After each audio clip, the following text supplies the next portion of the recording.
lieu sacré. Le temple qui est un lieu où on ne s'amuse pas. Et le pain qui était réservé aux sacrificateurs. Autrement dit, un lieu sacré, un lieu où on devait recevoir ceux qui devaient prêcher la parole, enseigner la parole, ceux qui devaient conduire les autres. Quelqu'un est venu dans ce lieu. Autrement dit, David, parce qu'il était dans la nécessité, parce qu'il avait faim, parce qu'il ne savait de quoi manger, il a pioché ce qu'on avait gardé pour les gens.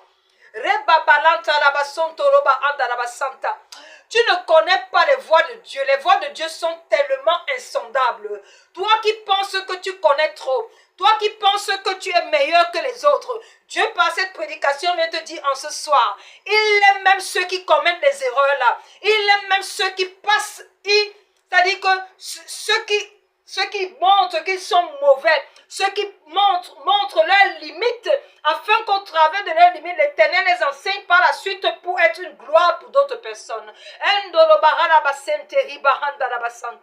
Tu n'es pas établi pour juger la vie de quelqu'un.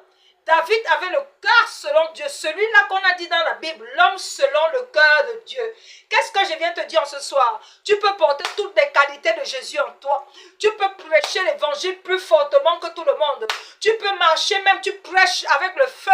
Tu peux même réveiller les morts, mais tu restes un homme. Autrement dit, tu peux tomber dans la tentation. Autrement dit, tu peux faillir à un niveau. C'est pourquoi Dieu parle de la miséricorde. Un homme qui n'a pas peur de Dieu.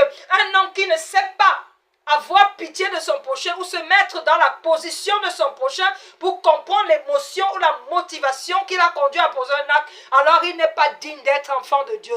Je parle à l'âme de quelqu'un ce soir. Tu n'es pas digne d'être un enfant de Dieu si tu n'as pas la miséricorde. Parfois il faut traverser les vents. Parfois il faut passer par le feu. Parfois il faut connaître la sécheresse pour savoir ce que certaines personnes peuvent vivre. Il y a des personnes qui se sont retrouvées en train d'entrer dans les maisons même volées. Ce n'est pas parce qu'ils étaient des voleurs, mais ils se sont mis dans l'obligation d'être en train de voler tout simplement. Pourquoi? Ils se sont retrouvés dans l'obligation de piquer des choses tout simplement. Pourquoi? Parce qu'ils étaient dans la nécessité. Autrement dit, tu peux faillir, mais ça ne change pas l'amour de Dieu dans ton cœur.